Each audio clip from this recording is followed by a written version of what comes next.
Mercoledì 9 aprile, San Massimo Vescovo. È il 99esimo giorno dall'inizio dell'anno, ne mancano 266 al termine.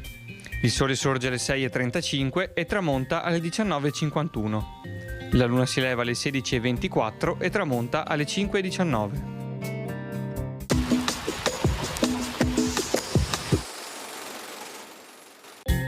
Un mercante levantino apre un negozio per la vendita di babbucce colorate in pelle, nei pressi del ponte della Ca' di Dio, sulla riva degli Schiavoni.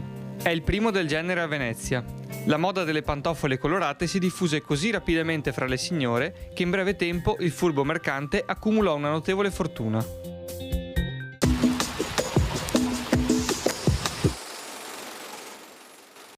Le previsioni per domani. Tempo in prevalenza soleggiato con cielo poco nuvoloso per passaggi di nubi alte. Al mattino possibile presenza di nubi basse e foschie in pianura, poi in dissolvimento. Temperatura in generale lieve aumento, più sensibile nei valori diurni.